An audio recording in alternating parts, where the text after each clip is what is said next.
त्रैमासिक में ये अध्याय 7 भी आएगा, क्योंकि पिछली त्रैमासिक जो हुई थी उसमें ये क्वेश्चन आया है अध्याय 7 से। ठीक है, तो इसके अपन 2 प्रश्नावली, कितनी प्रश्नावली? केवल 2 प्रश्नावली। तो 2 प्रश्नावली में जो पहली प्रश्नावली जो रहेगी, प्रथम प्रश्नावली, उसमें जो आपका प्रश्न बनेगा वो बनेगा दूरी सूत्र से। कैसे बनेगा? दूरी सूत्र से। और जो दूसरी प्रश्नावली, वहाँ से जो प्रश्न बनेगा वो बनेगा विभाजन सूत्र से। किससे? अभी विभाजन सूत्र क्या होता है, ये दोनों को आज हम खत्म करते हैं एक ही लेक्चर के अंतर्गत। ठीक है, क्लियर है? वीडियो देख लेना यूट्यूब पर, ओके, तो रिवीजन हो जाएगा। अब देखो, इसमें भी डीप में नहीं जाएंगे सिर्फ हम, डीप नहीं जाना है ना, क्योंकि टाइमिंग के हिसाब से अपने को करना है। देखो, तो निर्देशांक ज्यामिति का मैं जो पिछले साल हमने 9वीं में पढ़े थे उसको मैं एक बार रिवीजन कर देता हूँ। सभी लोग ध्यान दो, मजाक पे मत लो, क्वेश्चन सच में आने वाला है यहाँ से, क्योंकि पेपर हमने देखा है तो 7 अध्याय को कवर किया है। क्योंकि मैंने जो तुमको बताया था वो अगस्त तक के था, परंतु सितंबर भी तो गया है, 12 तारीख तक, तो ये पार्ट भी कवर किया गया उसमें। तो सबसे पहले हमने जो 9वीं में पढ़े थे निर्देशांक ज्यामिति में हमने क्या पढ़ा था? ये क्या है? देखो, ये एक समतल है। क्या है? एक समतल है। तो इस समतल में हम एक लेते हैं, ये जो लाइन एक खड़ी दिख रही है क्या? ओके, इसको कहते हैं ऊर्ध्वाधर रेखा। क्या कहेंगे इसको? ऊर्ध्वाधर। और ये जो दिख रही है इसको क्या कहेंगे अपन? क्षैतिज रेखा। ठीक है, तो हमने ये जो तल है ये समतल है, नॉर्मल तल। ठीक है, तो इस तल में हमने 2 रेखाएं खींची है, और ये रेखाएं क्या है? संख्या रेखा। क्या है? और इनको कैसा खींचना जरा देखिए, यहाँ पे 0 होता है, 1 2 3 4 5, ये पॉजिटिव इधर, और आपको पता है इधर सब क्या होता है? नेगेटिव होता है, -1 -2 -3 -4। एक संख्या रेखा हो गई। अब एक क्षैतिज रेखा इस तरह से, और क्षैतिज रेखा को तल में की एक खड़ी ऊर्ध्वाधर रेखा लेंगे, और ये दोनों संख्या रेखा कहाँ पर एक दूसरे को कहाँ पर प्रतिच्छेद करेगी? 0 पर। कहाँ पर? 0 पर। तो चलो, इधर पॉजिटिव होता है क्या? 1 2 3 4 5, आगे कंटिन्यूअस। इधर माइनस में होगा, -1 -2 -3 -4 -5 और -6। ठीक है, तो एक जो समतल था इसमें हमने 2 क्या ली? 2 संख्या रेखा ली। कैसी ली? एक क्षैतिज ली और एक कैसी ली? ऊर्ध्वाधर ली। और दोनों रेखाओं को या दोनों संख्या रेखाओं को हमने कैसे रखा है? परस्पर लंबवत। कैसे रखा है? परस्पर लंबवत, मतलब 0 पर एक दूसरे को प्रतिच्छेद कर रही है। ठीक है, अब जो ये तल, पहले एक तल था मतलब समतल था, अब ये तल देखो, ये जो 2 क्षैतिज रेखा और ऊर्ध्वाधर रेखा है, तल को कितने भागों में बांट रही? 4। 1 भाग, 2 भाग, 3 भाग, 4 भाग। अब जो ये क्षैतिज रेखा थी इसका नाम क्या था जरा बताओ? क्या बोलते थे इसको? एक्स अक्ष। पिछले साल का रिवीजन कर रहा हूँ सबसे पहले। और जो ऊर्ध्वाधर रेखा है इसको क्या कहते हैं अपन? वाई अक्ष। चलिए, ये वाई और नीचे का वाई डैश होता है, वो एक्स, तो ये क्या हो जाएगा? एक्स। ठीक है, तो इस तल को एक्स अक्ष और वाई अक्ष ने कितने भागों में बांटा? 4 भागों में। कितने भागों में? 4 भागों। प्रत्येक भाग क्या कहलाता है? चतुर्थांश। क्या कहलाता है? ये प्रथम चतुर्थांश, ये दूसरा चतुर्थांश, ये तृतीय चतुर्थांश और ये 4th चतुर्थांश। ठीक है, इतनी बात समझ में आ गई। फिर हमने इसमें देखा था कि हम इस तल में जैसे कोई भी बिंदु को रखते हैं। मान लो मैंने यहाँ पर एक बिंदु रखा, ठीक है। अब भाई निर्देशांक ज्यामिति का उपयोग क्या है? यानी किसी समतल में कोई वस्तु है, क्या है? कोई वस्तु रखी है, तो उसकी स्थिति को दर्शाने के लिए हम कौन सी गणित की कौन सी शाखा, मतलब गणित में किसका उपयोग करते हैं? निर्देशांक ज्यामिति का, क्योंकि उपयोग भी तो पता होना चाहिए, है कि नहीं? ठीक, आगे बढ़ो। तो मान के चलो ये बिंदु है एक, मतलब एक तल में एक बिंदु रखा है, इसकी स्थिति क्या हो जाएगी जरा बताओ मुझे। ये कोई बिंदु P है, इसकी स्थिति बताओ क्या है? हो गई 3 2, ये 3 और 2। अच्छा, यहाँ पर खड़ा हो सरपंच साहब, 3 क्या, इसका नामकरण क्या, क्या बोलते हैं इसको? भुज। भुज, राइट, बैठ जाए। ये जो होता है आपका, इसको कहते हैं भुज, और इसको क्या कहते हैं? कोटि। थोड़ा फास्ट बढ़ाते हैं अपन, है ना। तो ये क्या है, देखो भुज क्या है, y अक्ष से क्या है, दूरी है, y अक्ष से क्या है, ये दूरी है। तो कितनी, 1 2 3, ओके। और ये 2 क्या है, x अक्ष से दूरी, x अक्ष से दूरी क्या हो जाएगी इस बिंदु की, 1 2, है ना। तो ये, तो यहां पर जो इसको भुज को क्या कहते हैं, x निर्देशांक, इसको क्या कहते हैं, x निर्देशांक, और इसको क्या कहेंगे अपन, y निर्देशांक। और दोनों के हमने नाम भी देख लिए, x निर्देशांक को भुज और y निर्देशांक को क्या कहेंगे अपन, कोटि कहेंगे। इतनी बात क्लियर है। और एक चीज, ये जो भुज होता है ये y अक्ष से क्या है, दूरी है, देखो 3, y अक्ष से दूरी है कि नहीं, पूछा जाता है छोटे छोटे प्रश्न, ध्यान रखो। फिर ये जो कोटि है ये क्या x अक्ष से दूरी है क्या, 1 2, क्लियर है, इतनी बात समझ में आया, ठीक, ओके। अब आप देखिए इतनी चीज समझ में आने के बाद में हम चलते हैं, इसके निर्देशांक क्या हुआ, देखो प्लस प्लस है क्या, है ना। तो इसके निर्देशांक क्या होते हैं, प्लस प्लस।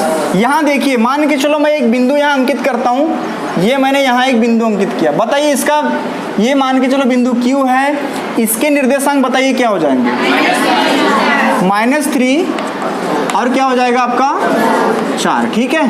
तो ये -3 और ये -4। अच्छा, अब बताओ से जो द्वितीय चतुर्थांश है उसमें किसी बिंदु के निर्देशांक क्या हो जाएंगे, माइनस प्लस, क्या हो जाएंगे, माइनस, तो ये हो जाएगा माइनस और ये प्लस, ये भी पूछा जाता है प्रश्न में, ठीक है। थर्ड में देखो, सब माइनस माइनस है, सपोज दैट मैंने यहाँ पर एक बिंदु अंकित कर दिया, तो ये हो जाएगा आपका इस तरह से, तो क्या हो जाएगा ये -3 और क्या हो जाएगा -5। ये बिंदु आपको Q R ले ले इसको, तो इसका हो जाएगा आपका माइनस माइनस, ठीक है, माइनस माइनस। इसका क्या होगा जरा बताओ, चलो यहाँ एक बिंदु ले लेते अपन,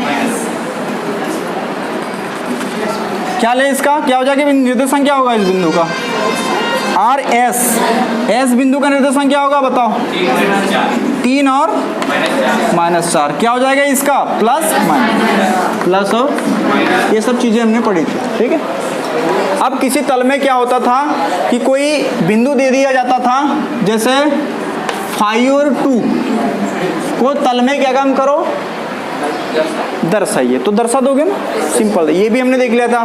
फिर क्या था कि यहाँ कोई बिंदु दे देता था, है ना, इस तरह से, अब इस बिंदु के निर्देशांक लिखिए, ये भी हमने देख लिया था, क्लियर है, ठीक। अब इसके बाद और क्या पढ़ना था, हाँ, यदि x अक्ष पर कोई बिंदु है, समझ रहे हो, अभी तो तल में बिंदु कहीं भी हो सकता है, बिंदु देखो 2 स्थिति में हो सकता है, या तो तल में हो सकता है, तल में कहीं भी हो सकता है ना, या तो ये चतुर्थांश में होगा, या किसी रेखा पर भी बिंदु हो सकते हैं।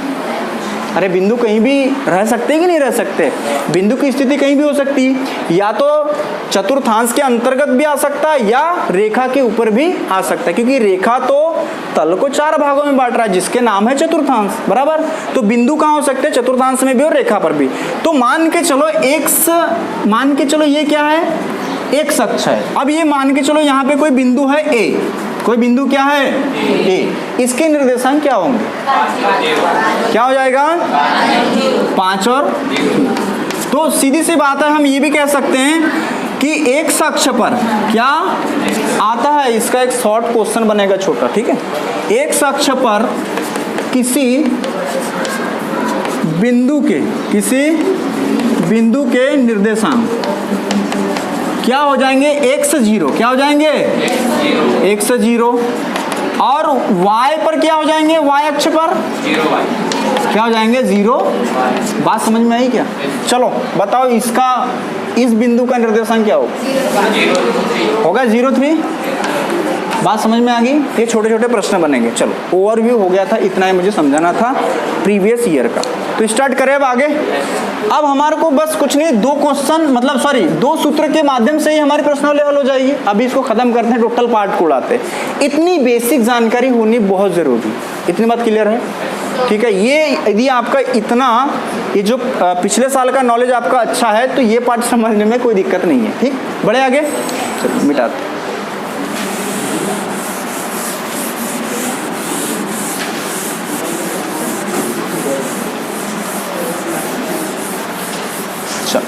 अब क्या होगा जैसे हमारे पास में क्या है, एक निर्देशांक, अच्छा मैंने बताया नहीं, ये जो तल था ना इसको कार्तीय तल कहते हैं। क्या कहते हैं? कार्तीय तल कहते हैं, या निर्देशांक तल भी कहते हैं। क्या कहते हैं उसको? निर्देशांक।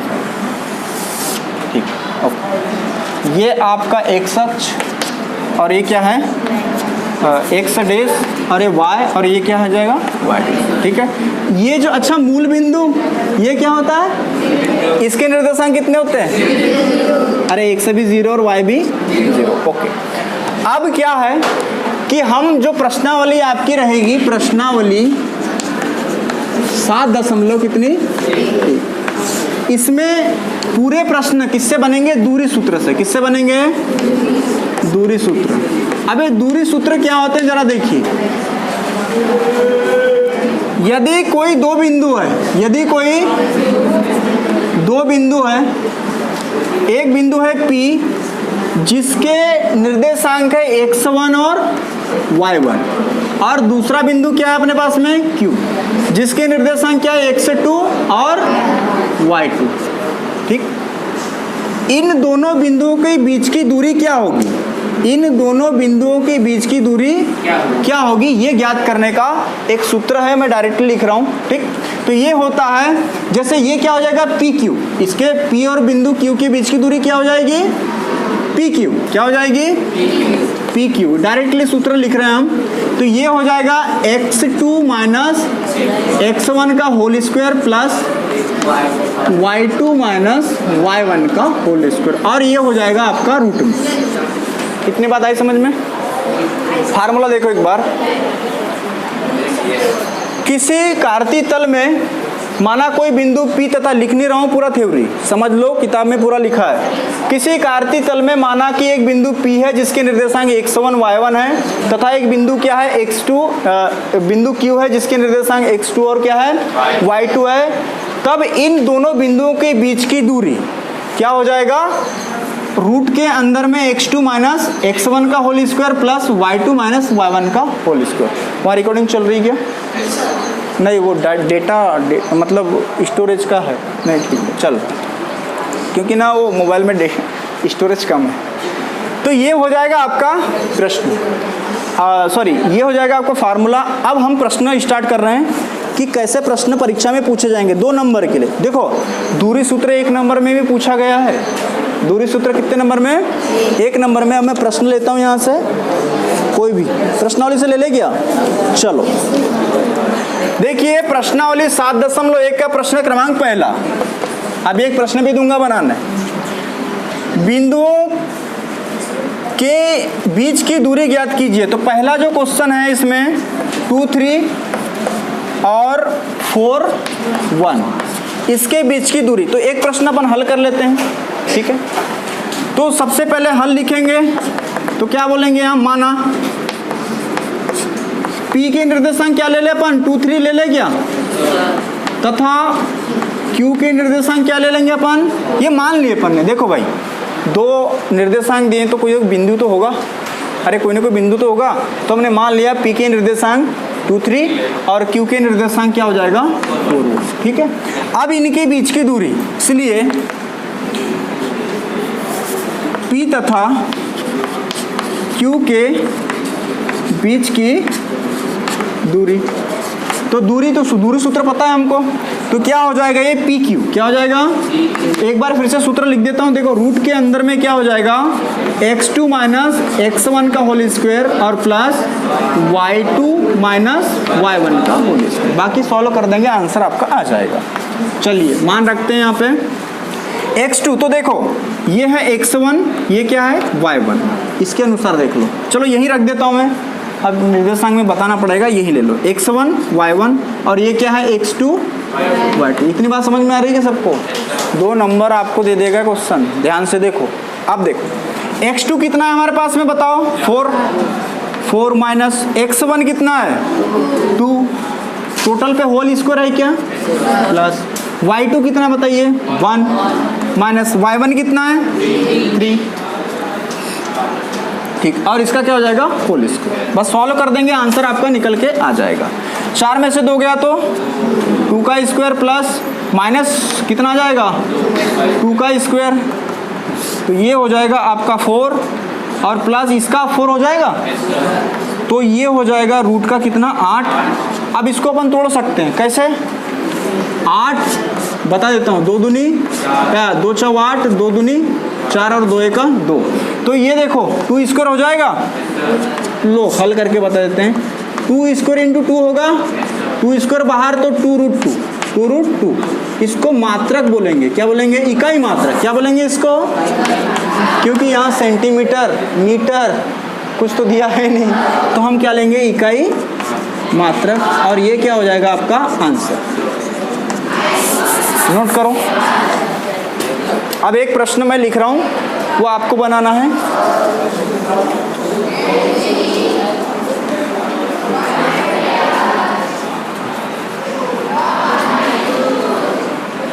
चलो सेकंड ये बनाइए आप, -5 7 और दूसरा बिंदु है -1 और 3। ये आपके लिए क्लास वर्क। अभी हल करके बताओ मुझे, सेम ऐसे ही पूरे फार्मूला लगा करके। चलो देखो, ये जो क्लास वर्क दिया था कई लोगों से नहीं बन पाया, इसको अपन हल करते हैं। देखो कुछ विशेष नहीं है इसमें। हमारा प्रश्न क्या है जरा यहाँ देख लेते हैं अपन। ये रहा, ये सेकंड क्वेश्चन क्या दिया था निर्देशांक? -5 और क्या है अपने पास में 7, और ये क्या है अपना -1 और कितना है 3। माना P क्या मान लेते हैं? -5 और क्या मान लेते हैं 7। बात समझ में आए? और Q क्या है हमारे पास में? -1 और 3। देखो x1 ये है, y1 ये है, x2 ये है, y2 ये है। P तथा Q के बीच की दूरी, तो PQ ये फार्मूला है हमारा, ठीक है। अब चलो इसमें मान रखते हैं, हम क्या करते हैं? मान रखते हैं और आंसर आ जाएगा, कोई बड़ी चीज़ तो है नहीं है। देखो x2 कितना बताओ? -1 है क्या? -1, फिर ये माइनस, और x1 कितना है? -5। कितना है? -5। और इसका टोटल स्क्वायर होगा, ठीक है, प्लस y2 कितना देखो 3 है क्या? y2 माइनस y1 -7 होगा, ये होल स्क्वायर हो जाएगा। इतनी बात आई समझ में क्या? ठीक है, आगे हल कर देंगे। देखो माइनस प्लस का बड़ा विशेष महत्व है, आप लोग नहीं सीखे हो तो प्रॉब्लम जाएगी।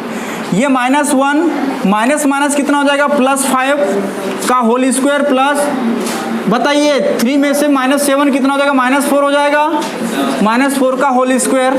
ये आगे हल कर देंगे तो ये हो जाएगा, माइनस प्लस घटेगा, 4 का स्क्वायर हो जाएगा ये, और प्लस इसका स्क्वायर कितना 16 हो जाएगा क्या?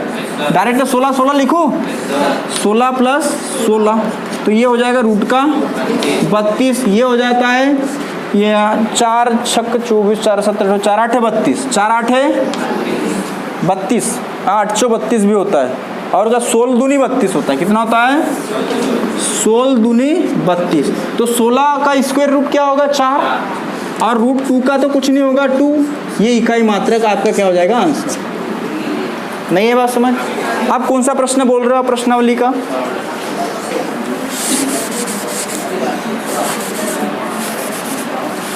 फार्मूला सेम होगा। अरे बनाओ ना, थोड़ी सी मेहनत तो करो, थोड़ी मेहनत कर लीजिए, है ना। कोई बात नहीं, वीडियो डलेगा, वीडियो पे चेक कर लेना, ठीक। चलो प्रश्न क्रमांक 1 का कौन सा प्रश्न बोल रहे हो भैया? 7.1 का। चलो थर्ड, ये तीसरा प्रश्न क्या है आपका? ये है AB, और क्या है? -A और -B। ऐसा प्रश्न नहीं आते हैं क्योंकि आंकिक आते हैं, पर चलो हल कर देते हैं। तो यहाँ पे लिखेंगे माना P क्या है? AB है, P क्या है? तथा बिंदु Q क्या है? Q के निर्देशांक क्या है? -A और -B। इतनी बात आ गई सबको समझ में? अब मैं यहाँ लिख देता हूँ, ये x1 होता है और ये क्या होता है? y1। ये क्या होता है? x2, और ये क्या होता है? इतनी बात सबको समझ में आती है क्या? बताओ, इतना मान लोगे? नियति याद है, नहीं तो फिर बाद में बोलेगी समझ नहीं आया सर। तो अब क्या काम करेंगे? दूरी सूत्र से। किससे? दूरी सूत्र से। तो पी और क्यू के बीच की दूरी निकाल रहे हैं, तो पी क्यू बराबर रूट होता है x2 माइनस x1 का क्या होता है whole square plus y2 minus y1 का क्या हो जाएगा होल स्क्वायर। इतनी बात आधी समझ में, सूत्र है ये डायरेक्टली हमने अभी डीप में नहीं गए, हमने डायरेक्टली लिख दिया था कि ये सूत्र होता है। ठीक, अब मान रखो x2 कितना बताओ माइनस ए और माइनस x1 कितना बताइए ए है ये। ठीक, इसका क्या कर देंगे होल स्क्वायर प्लस y2 कितना बताइए माइनस बी और फिर माइनस y1 कितना है b, इसका भी क्या हो जाएगा होल स्क्वायर। आगे कुछ नहीं सॉल्व कर देंगे तो ये 2a हो जाएगा क्या माइनस का 2a का होल स्क्वायर प्लस ये भी माइनस का क्या हो जाएगा 2b का होल स्क्वायर। ठीक है, अब यहाँ पर क्या हो जाएगा, इसको हल करेंगे आगे तो ये हो जाएगा माइनस माइनस 2 बार गुणा होगा प्लस हो जाएगा 4a स्क्वायर हो जाएगा के, और प्लस ये भी 4b स्क्वायर हो जाएगा। क्या मैं 4 यहाँ से कॉमन ले लूँ? देखिए मैं क्या काम कर रहा हूँ, 4 बाहर ले लेता हूँ रूट के अंदर, ये 4 मैंने बाहर कॉमन लिया ही, अंदर बच गया a square plus b square. ये कैसे हुआ पता है, दोनों में 4 कॉमन है, 4 कॉमन ले लिया, a स्क्वायर बचा प्लस क्या बचा b स्क्वायर। 4 का रूट कितना होता है, क्योंकि देखो गुणा में अलग अलग हो जाएगा, अरे हमने पढ़ा था ना ए बी, तो अलग अलग लिख सकते हैं ना a इंटू बी। ठीक, तो ये 4 अलग हो जाएगा, तो 4 का रूट कितना 2, और ये रूट के अंदर हो जाएगा a square plus b square. ये आपका आंसर होना चाहिए, चेक कर लीजिए। इकाई मात्रक क्या लिखेंगे इसको, इकाई मात्रक। चलो नोट करो इसको, फिर आगे हम देखते हैं और कुछ प्रश्न और फिर चलेंगे विभाजन सूत्र की ओर। चलो अब क्या काम करेंगे, विभाजन सूत्र प्रश्नावली। ये जो विभाजन सूत्र है वो क्या है, प्रश्नावली कौन सी में है 7.2 में। ठीक है, तो विभाजन सूत्र क्या होगा जरा देखो ध्यान से यहाँ पे। जैसे ये कोई हमारा कार्तीय तल में 2 अक्ष है इस तरह से, x axis, y axis, x dash और y डैश। यहाँ पर कोई एक रेखाखंड है, क्या है, माना इस रेखाखंड के 2 बिंदु क्या है P x1 और y1, और ये है Q x2 और y2। ठीक, इस रेखाखंड को माना m अनुपात n, n के m1 m2 है, देखो जरा m1 m2 है। हाँ, माना कोई बिंदु एक हमारे पास में, इसको बिंदु A ले लेते हैं, क्या ले लेते हैं A। इस रेखाखंड को m1 अनुपात m2 में विभाजित करते हैं। इसके मान के चलो ये बिंदु के निर्देशांक क्या है xy है, क्या है xy। देखो एक बार ध्यान से, ये विभाजन सूत्र क्या कहता है कि किसी निर्देशांक तल में कोई एक रेखाखंड माना इसके रेखाखंड के 2 बिंदु क्या है P x1 y1 तथा Q x2 y2 को माना एक बिंदु A m1 और m2 अनुपात में क्या करता है विभाजित करता है। बस समझ, कौन से अनुपात में, m1 तथा m2 अनुपात में क्या करता है विभाजित करता है। तो इस बिंदु के मतलब बिंदु A के निर्देशांक क्या होंगे, तो मैं डायरेक्टली लिख रहा हूं, तो ये हो जाएगा x y के निर्देशांक क्या होगा। ध्यान से देखो सूत्र आसान है, यहाँ m1 लिख दो प्लस यहाँ m2 लिख दो, इतना कर सकते हो। फिर यहाँ नीचे m1 प्लस m2 लिख सकते हो, क्या बताओ, इतना फॉर्मेट बना लोगे। सेम लिख रहा हूँ इधर, यहाँ भी m1 खाली जगह, फिर लिखा मैंने m2, फिर divided by m1 plus m2। इतना समझ में आया। अब यहां पर क्या करना है, यहां लिखना है x2 प्लस x1, बात समझ में। यहां लिखना है y2 और यहां क्या लिखना है, देखो